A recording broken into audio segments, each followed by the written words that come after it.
The Calicut town service cooperative bank വാർഷിക പൊതുയോഗം ചേർന്നു. General manager E Sunilkumar report അവതരിപ്പിച്ചു. ബാങ്ക് ഡയറക്ടർമാരും അംഗങ്ങളും പങ്കെടുത്തു. The Calicut service cooperative town bank A class മെമ്പർമാരുടെ 2023-24 വർഷത്തെ പൊതുയോഗം നളന്ദ ഓഡിറ്റോറിയത്തിൽ ചേർന്നു. അധ്യക്ഷ പ്രസംഗം, കഴിഞ്ഞ പൊതുയോഗത്തിന്റെ മിനിറ്റ്സ് റെക്കോർഡാക്കൽ, 2023-24 വർഷത്തെ പ്രവർത്തന റിപ്പോർട്ട് അവതരിപ്പിക്കൽ, ഓഡിറ്റ് റിപ്പോർട്ടും ന്യൂനത പരിഹാര റിപ്പോർട്ടും അവതരിപ്പിക്കൽ, ഡിവിഡന്റ് സമീകരണ ഫണ്ടിൽ നിന്നും ഡിവിഡന്റ് നൽകുന്നത് അംഗീകരിക്കൽ എന്നിവയായിരുന്നു പ്രധാന അജണ്ടകൾ. General manager E Sunilkumar report അവതരിപ്പിച്ചു.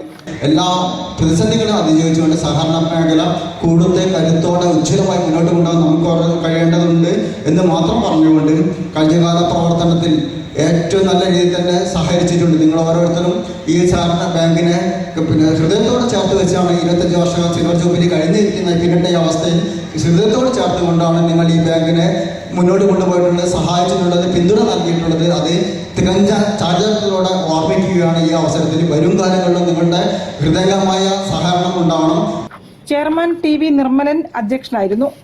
Vice chairman advocate OM Bharadwaj, ഡയറക്ടർമാരായ AV Viswanathan, T Radhakrishnan, advocate MK Dineshan, PV Sarath, PP Kanakalatha, TV Kunhayinkoya, KP Saleem, V Latha Chandradasan, M Rathi തുടങ്ങിയവരും യോഗത്തിൽ സംബന്ധിച്ചു.